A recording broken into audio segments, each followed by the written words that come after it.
అయితే భరత్ ఇప్పుడు మంత్రివర్గ విస్తరణలో ఎవరెవరికి అవకాశం లభించవచ్చు ఇప్పుడు ఇదే ఇంట్రెస్టింగ్. ఎస్ అంటే మనం first OC BC SC ST ఈ విధంగా పోదాం, తర్వాత జిల్లాల వారిగా పోదాం. ఓకే, ఇప్పుడు మంత్రివర్గంలో స్థానం లేని జిల్లాలు హైదరాబాద్ ఒకళ్ళు కూడా లేరు, రంగారెడ్డి ఒకళ్ళు కూడా లేరు, నిజామాబాద్ ఒకళ్ళు లేరు, ఆదిలాబాద్. ఈ 4 జిల్లాలకి అంటే ఉమ్మడి జిల్లాలకు సంబంధించి చూస్తే ఈ 4 జిల్లాలకి స్థానం లేదు. హైయెస్ట్ గా ఖమ్మంలో 3 ఉన్నారు కాబట్టి ఖమ్మంలో మళ్ళీ ఎవరికి అవకాశం దొరికే ఛాన్స్ లేదు కేబినెట్ లో. మిగతా మోస్ట్లీ అన్ని జిల్లాలకు ఇద్దరు ఉన్నారు. మహబూబ్ నగర్ 2, వరంగల్ 2, కరీంనగర్ 2, తర్వాత మెదక్ సంబంధించి దామోదర రాయనరసింహ ఒకళ్ళు ఉన్నారు. సో మిగతా అన్ని జిల్లాలు కూడా నల్గొండలో 2 ఉన్నారు, కుమ్మటిరెడ్డి వెంకటరెడ్డి, ఉత్తమ్ కుమార్ రెడ్డి. ఎస్, ఖమ్మంలో 3 ఉన్నారు.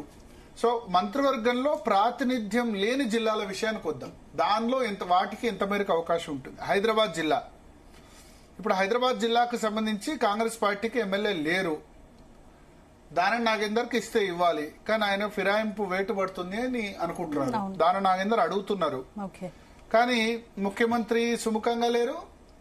ఇంకా వేరే బట్టి విక్రమార్క లేదా ఉత్తమ్ కుమార్ రెడ్డి వాళ్ళు కూడా సపోర్ట్ చేసే అవకాశం లేదు. ఉంటే గనక డైరెక్ట్ గా హైకమాండ్ కోటా నుంచి ఏమన్నా తెచ్చుకోవాలి దానం నాగేందర్.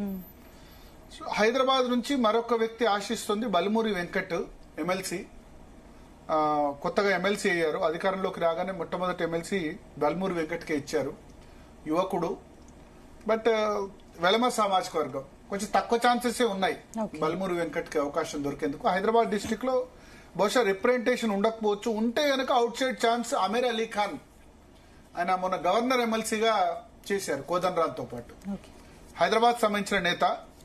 మైనారిటీలకు ఎవరికి మంత్రివర్గంలో ప్రాతినిధ్యం లేదు కాబట్టి, ఎందుకంటే కాంగ్రెస్ పార్టీ నుంచి ఒక్క మైనారిటీ ఎమ్మెల్యే కూడా గెలవలేదు. స్పందన 0, మైనారిటీల నుంచి ఒక్కళ్ళు కూడా గెలవలేదు. షబ్బీర్ అలీ గెలిస్తే ఆయన ఖచ్చితంగా అవకాశం దొరికేది, బట్ షబ్బీర్ అలీ నిజామాబాద్ అర్బన్ నుంచి ఓడిపోయారు. ఎమ్మెల్సీలు కూడా ఇప్పుడు ఎవరు లేరు, మా అమీర్ అలీ ఖాన్ తప్ప. అమీర్ అలీ ఖాన్ గవర్నర్ కోటా నుంచి సెలెక్ట్ చేశారు. సో ఇస్తే గనక హైదరాబాద్ లో అమీర్ అలీ ఖాన్ ను ఆ విధంగా ఇవ్వాలి. ఆయన గవర్నర్ కోటా నుంచి మైనారిటీలు ఎవరికి అవకాశం లేదు కదా అని చెప్పి ఇస్తే అతనికి ఒక్కరికి అవకాశం ఉంటుంది.